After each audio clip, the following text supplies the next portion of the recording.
And good morning, everyone. This is Jim Fuse coming to you live from Marietta, Georgia, and I'm excited to be here this morning with one of the great podcasters and definitely in the Georgia area and probably beyond, John Ray. So, John, thank you for joining me this morning. We talked about this a couple weeks ago. We wanted to get a chance to have a chat on videos since you were kind enough to actually do a podcast with me recently, and I thought it would be fun for people to learn about you and, as you said, turn the tables, and I get to ask questions. So, how you doing today, John? I'm great. I'm great. Thank you for having me. It's an honor to be on your show, Jim. So thank you for that. Yeah. So, John, tell us a little bit about yourself. I mean, you're still a young man, and so what got you to being into this world that you're in today? Yeah. Well, so thank you. I can masquerade as a young man on a podcast, not on video, Jim. Anyway, I'm most of my career has been in uh, the world of finance, really. So, working with businesses. Started my career as on Wall Street. Don't hold that against me, and reformed at a certain point. But my business today is my day job, I guess, as it were, is as I call it, is really business advisory work. So I do some outside CFO work. I help consult with mostly professional services firms and solopreneurs that are service providers on their pricing, because pricing is the biggest problem a lot of those folks have with their business. And then I guess I call it my fun job is I also help, on the North Fulton studio of Business RadioX, and we help folks do their own radio show, podcast, and we basically plan, publish, promote their shows. So, Right, and I think I would also like to say one of the things we talked about last week, I think before we came on the show, was tell us about the charity that you're working with locally because I think it's so important. sure. Well, yeah, uh, I started a program, I guess it was 9 years ago now, called Backpacks of Love. And Backpacks of Love serves kids that don't have enough food for over the weekend. You would not expect that maybe in North Fulton, which is a fairly affluent area, but one of the fastest growing demographics in North Fulton are folks that are homeless or have hunger issues, or both. And we serve children through the schools. We work through the schools that they identify kids that need that help. So that's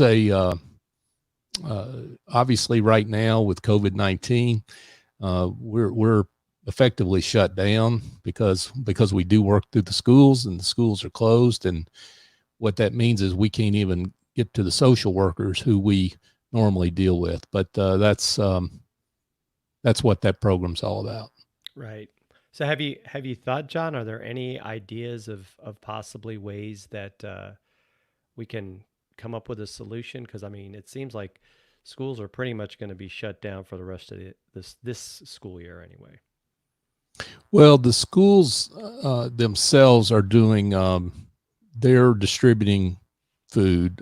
They've set that up. Fulton County schools have, Forsyth County schools have as well. Those are the school systems we work through.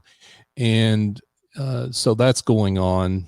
And there are, some other programs like North Fulton Community Charities that have really kind of swung into action.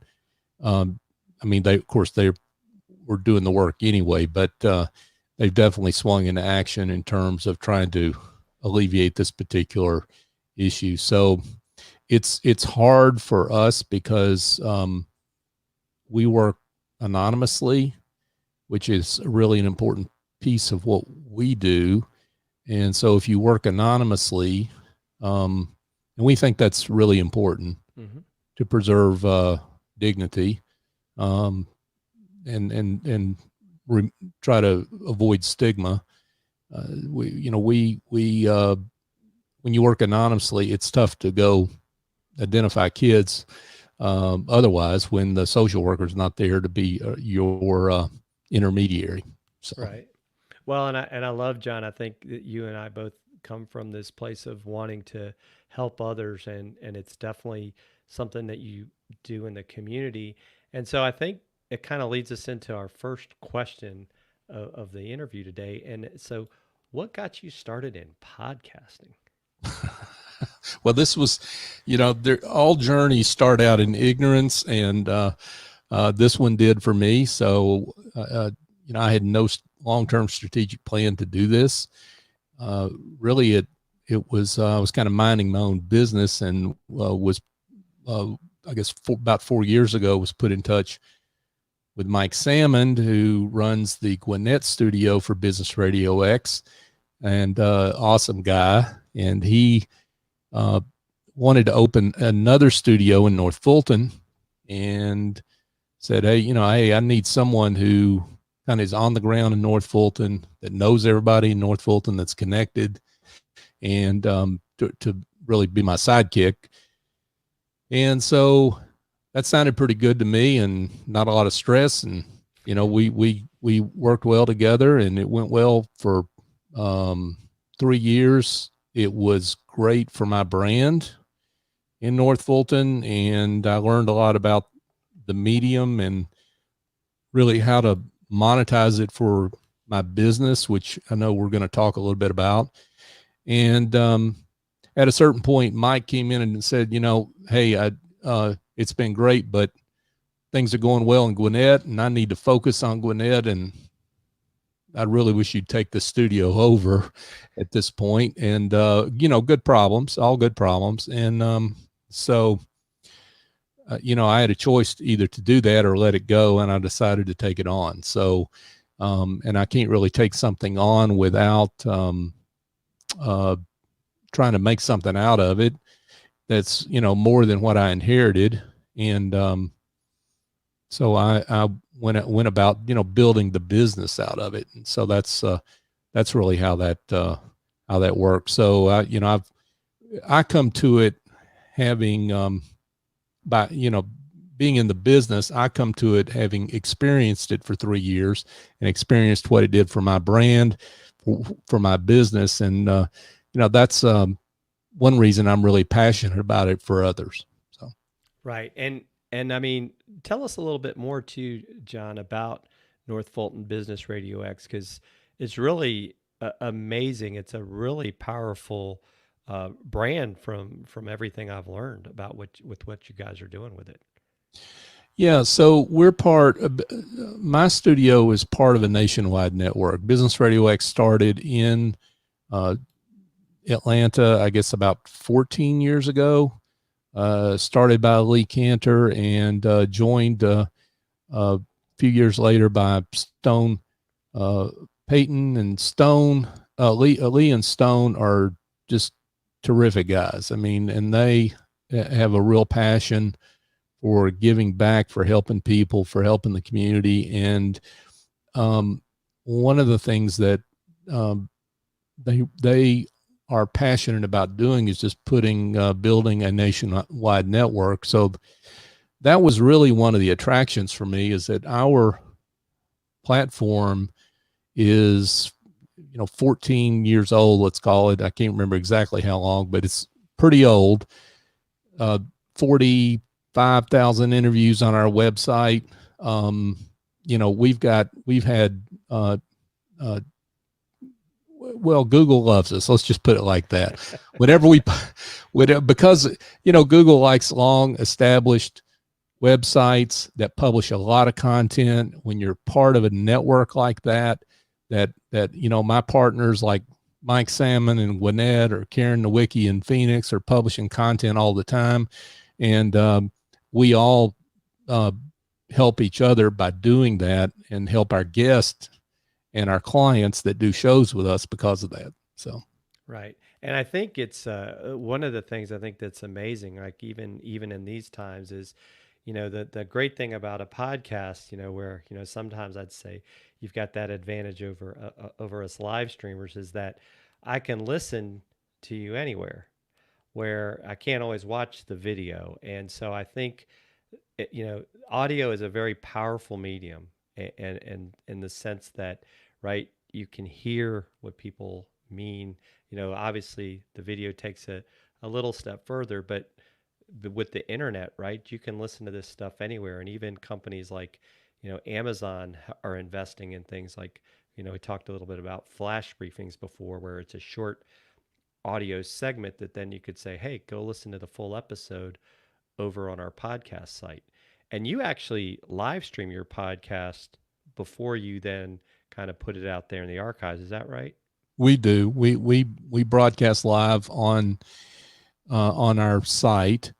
That creates, for some folks, they hear business radio and they think, we're terrestrial and we're on some place on the dial, but we broadcast on our site, and actually we've got a way to broadcast on our clients' websites as well. So, for example, Dr. Jim Morrow Family Medicine is a client of mine. We produce his show, and when we go live for his show, second and fourth Wednesdays at 1:00, we're broadcasting live on his website. So his patients that happen to be on his website can see that, which is pretty cool.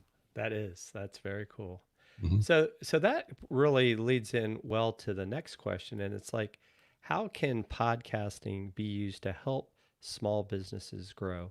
And I want to give a quick shout out. We've got some folks over on LinkedIn watching us. Jordan Mendoza, who's a local podcaster, he's making some great interviews with folks, and also want to say hi to Marcia Williams and Jeff Ettinger and Liberty White. Thank you all for joining us today. But yeah, so could you just kind of hit on a way that you're helping people? But I'd like to hear more about that. Yeah. So our model is really all about trying to reverse engineer a show that makes our client the center of whatever tribe they want to be the center of. So, for example, if I'm going after women-owned businesses, let's say that's what I'm going after. Maybe I'm a professional services firm. I do work for women-owned businesses.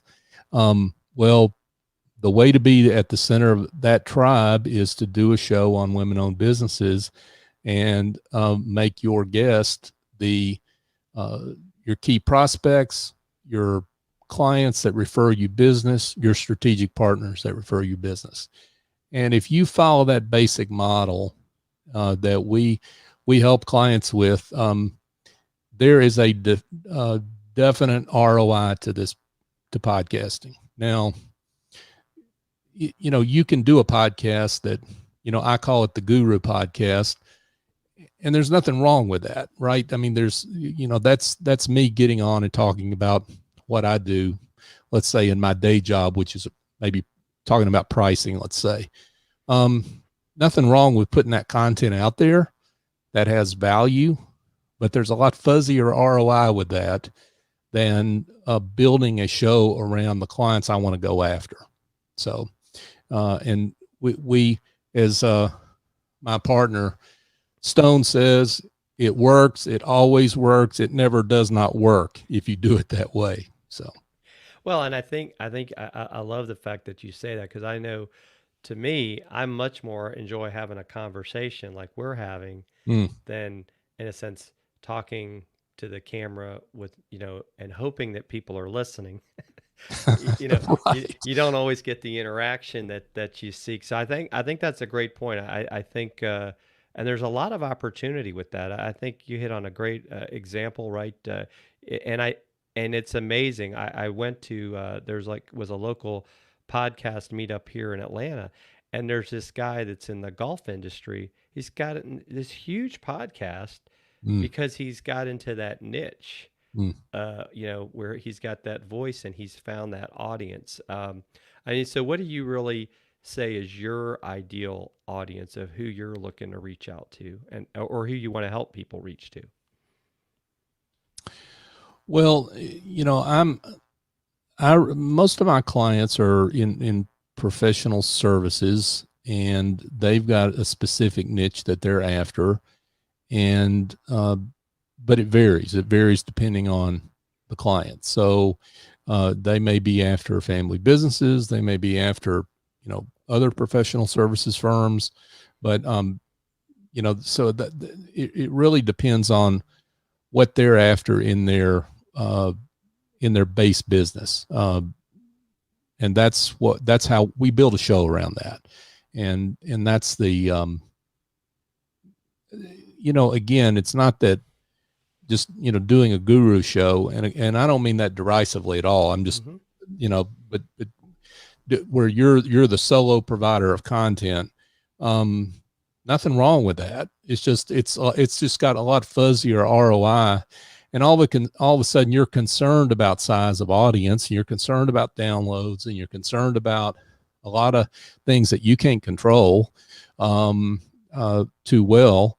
When I have 3 people in the studio and I make stars out of them, there's only, if I have you on as a guest, let's say, Jim, and you've got a particular business niche that I'm after, that there's really only 3 people that I really care about are listening. It's your spouse, your mama, and maybe the people that work with you, right? That say, wow, Jim, you did a great job. See, that's the thing. It's not about the numbers of listeners. It's about the people you're impacting in the studio and making stars out of them and putting their story out there for people to hear. Right. No, that's absolutely. And I think that's like, as an example, that's why I wanted to have you on, because it's not about me. I want to learn about you and how you're helping others. You've already shown how you're helping in the community, which I just love. I was involved with some of that when I lived in North Carolina, because it's a huge problem with the number of kids that go hungry. And if a kid isn't fed, they just can't learn. And I just, we can't stress that enough. And then the podcasting, I've always been fascinated by it, but I think in some ways, right here I am doing live videos, and it's intimidating to do a podcast because you got to have all this good equipment, and you're worried about your audio and and all this other stuff, right? Yeah. But I think, too, I really think you guys have a great model, and as much as I think we all love the radio, you've got this ability for people to hear you anywhere, and I think that's in a sense where the terrestrial radio has struggled to find their way, and I think that's where like RadioX has kind of stepped into that void to make something extremely powerful. And so you got into podcasting. So how has podcasting helped your business advising grow? Well, and you do the same in video. See, so you know how this goes. There's no better way to meet people than to invite them on your show.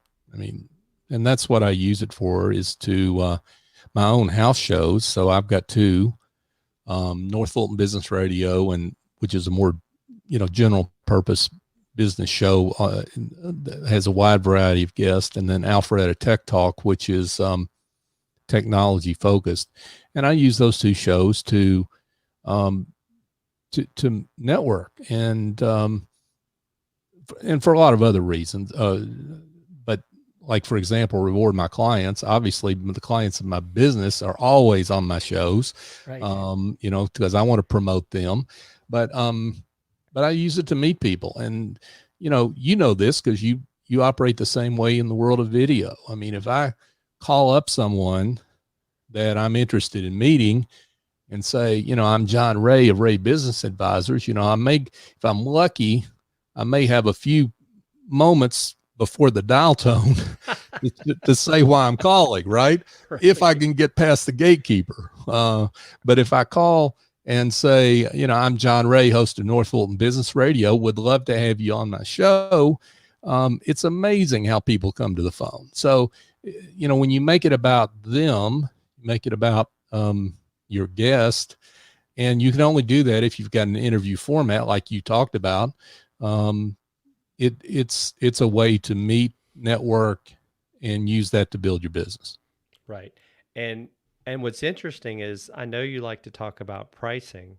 And so in a way, and hopefully we won't bore people, but you and I could geek out a little bit about that because in my previous life, I was a contracting officer and I've actually taught about pricing as well. And so where do you think how do you see the challenge with pricing in general for businesses? I mean, what are some of the things that you think are important for people to think about when it comes to pricing? Mm. Yeah. So, it's geek out time here. So, as you and I talked about this last week, I think the biggest problem a lot of folks have is perspective. So, understanding that uh, people pay prices that are relative to, in their mind, their perception of value received. So, and everyone's values are different. Everyone values products and services differently. And so it's not about what I, as a business owner, think my services are worth. It's about what the client thinks they're worth. And those values are not just tangible values, they are intangible values. So, if I make a client happier, if maybe I may bring less stress to their marriage, or what, any number of intangibles, those have extraordinary value that people are willing to pay for, that don't necessarily have anything to do with my the features and benefits of what I offer. And I think that's what business owners really make a mistake in, is understanding that perspective. It's really important to get on the side of the client and understand where they're coming from, and you can get better pricing if you do that. That is such a powerful statement. I couldn't agree more. I mean, and I think sometimes, and I don't know if you see this a lot when you're especially when you're working with professional services, I feel like sometimes we tend to either undervalue our worth and our price, or we tend to have this problem charging more. And I don't know, some of it might be imposter syndrome, Mm. or we try to compare ourselves to other people that but we have to look right. I think we're each unique in what we bring to the table. We shouldn't always be comparing ourselves to other people. Or I'll say, well, John, well, so and so does the same thing as you and he only charges this. How come I can't get that price? Yeah. Well, I mean, you said a mouthful and all that, Jim. And so let me unpack that a little bit, because you really mentioned some important concepts in there. I mean, imposter syndrome. So again, that's where if you're infected by imposter syndrome, you're focused on yourself and what the little voices in your head are saying to you about the value of what you provide. And again, the client's writing the check. The client is the one that perceives where the value is and either pays for it or does not pay for it. You are not paying for it. It's not about what you can afford or what you would pay. It's about what the client will pay. And so it's getting past those voices in your head that say, that create that imposter syndrome. It's really important. I think the other thing there that you mentioned was how folks, they get into business and they're really deep down into what they do, and they really maybe don't spend enough time understanding client values and how they change. What the environment we're in right now is a great example of that. In the last 2 months, client values have changed dramatically. If you're not in touch with your clients to understand how their values have changed, then your value to them is changing. And you've got to understand what their perceptions are, what their needs are, and adapt to that in order to have pricing they're willing to accept.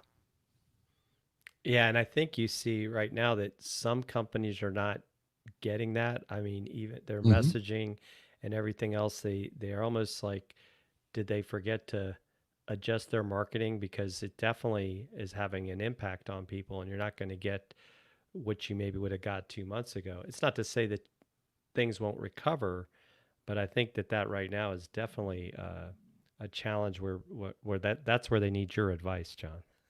Well, thank you, but let me give you a simple example that I saw that's really easy to get at to illustrate what I'm talking about. So I read about a restaurant that, and of course, restaurants are in the ditch right now, to be kind about it, right? I mean, they're really having a tough time. Um, it's basically it's takeout or delivery only. Curbside pickup, what have you.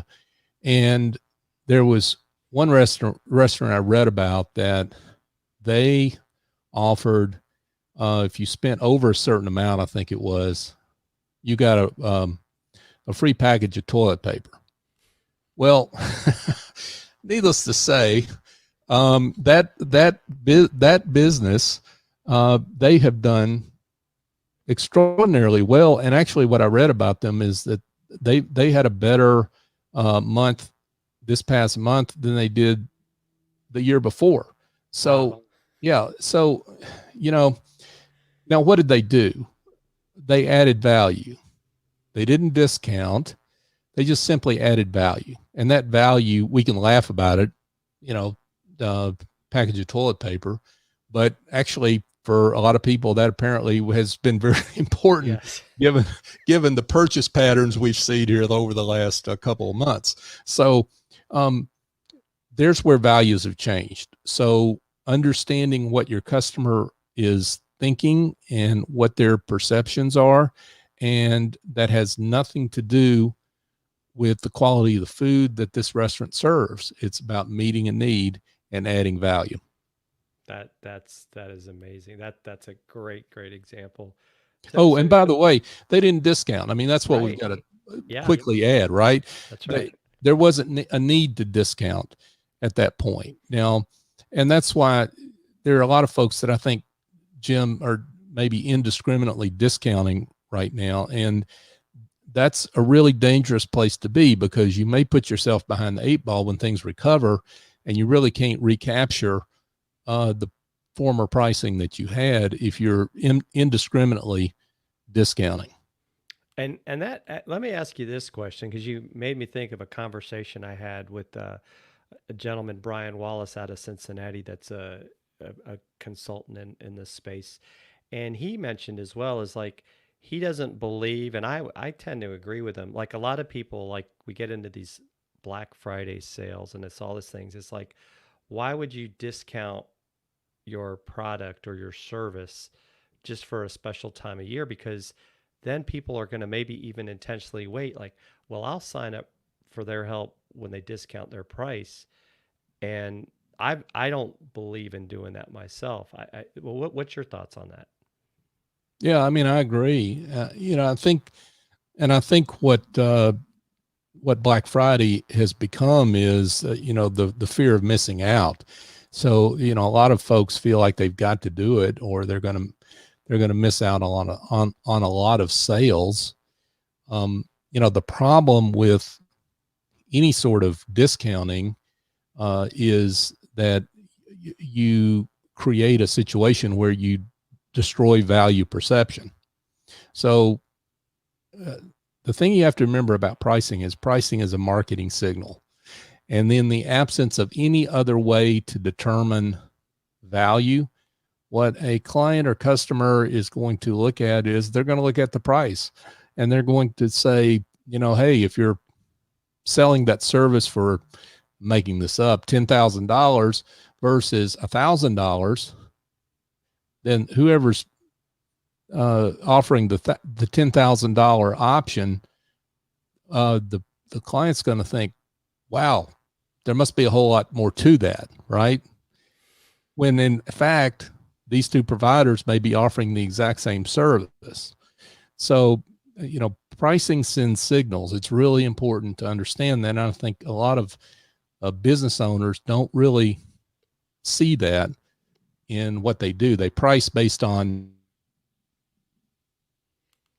things like their cost and what, as opposed to understanding the signals that those prices uh, deliver.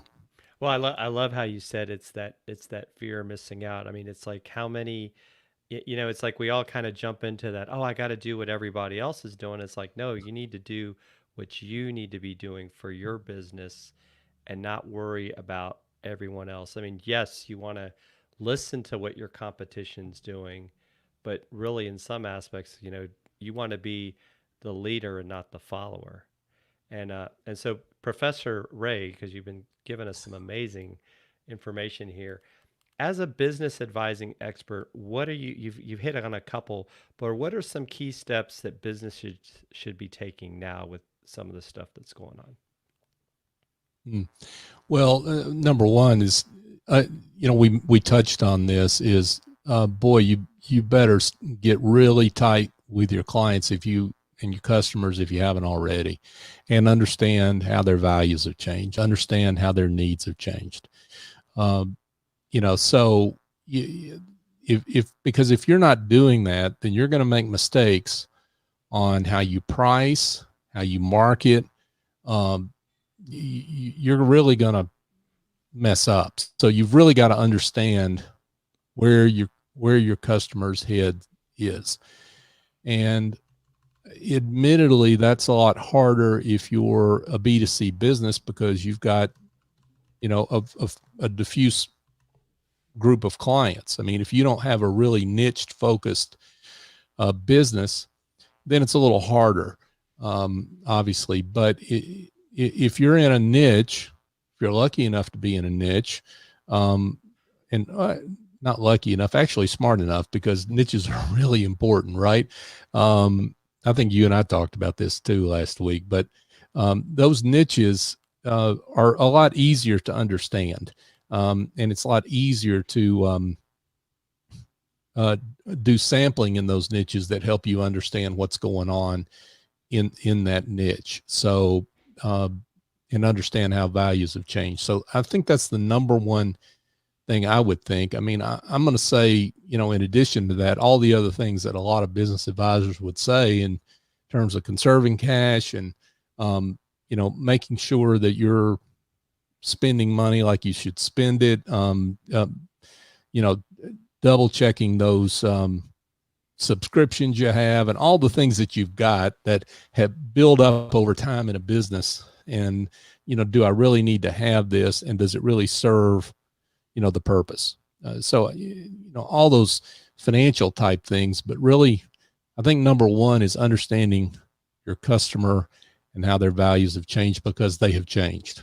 Right. And I love how you say that. I will tell you that when I was working in the defense contracting industry, it always amazed me that a lot of these contracting companies did not review their expenses on a periodic basis. And you're right. How many things change? Like, why are you still paying for, a certain type of cell phone plan, or why do you have the insurance you have? I mean, you need to be, because that gets into that overhead and you kind of forget. And then all of a sudden you're like, well, how come I can't get these customers to pay my rates? It's because you've got so much junk in it that you didn't, keep that saw sharp. And I definitely have seen it impact some companies' abilities to remain afloat, and especially right now. You might not be able to have all the executive perks that you maybe had in the past.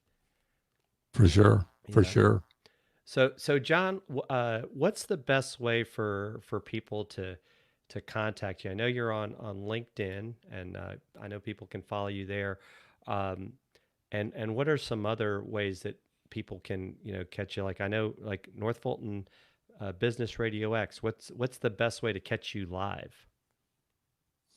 Yeah, so we're on well, in terms of Business Radio X, let's start with that. So uh, North Fulton Business Radio, Alpharetta Tech Talk, and all the shows in my studio are, you can find them on social media. You can find them North Fulton BRX, and that's LinkedIn, Twitter, and Facebook.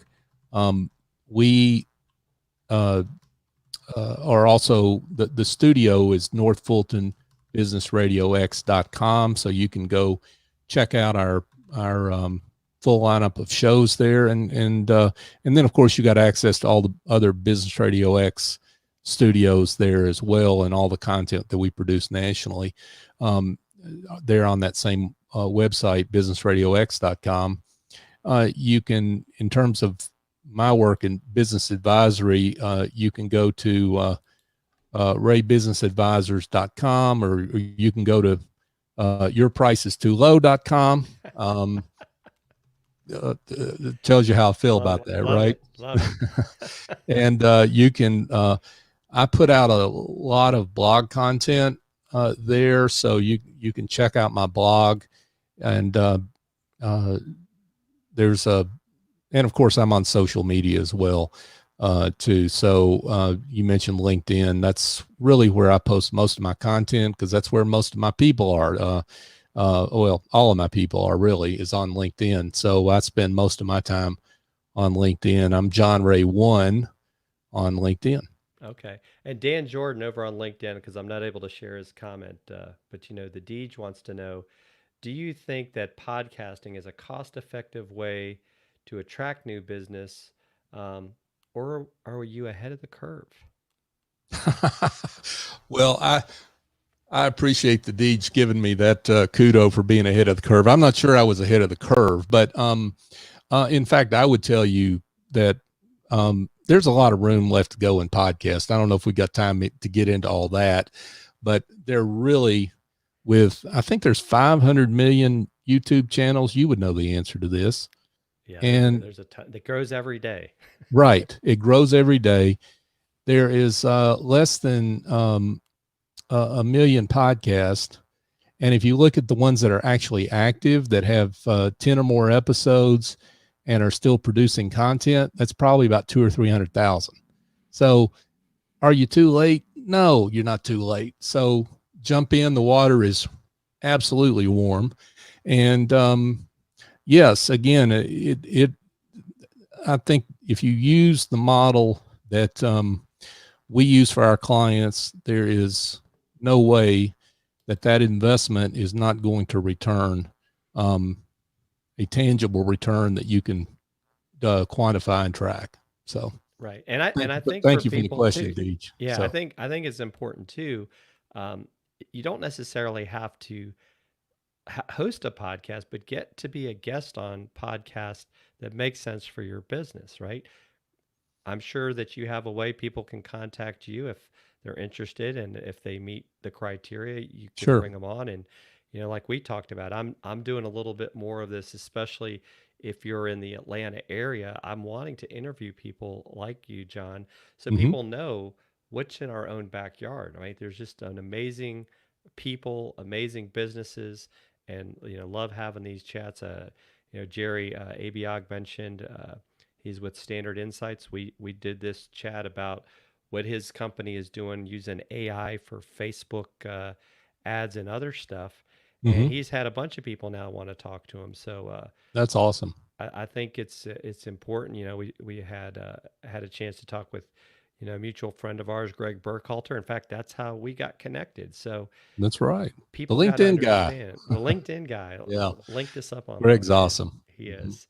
Mm-hmm. So, John, thank you so much for taking the time today. It was a pleasure to get to put you on video.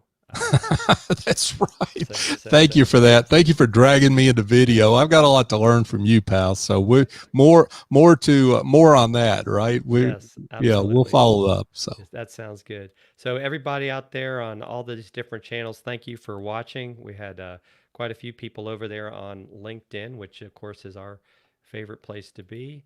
And so for John and me, everyone have a great rest of the week, and we will see you out there on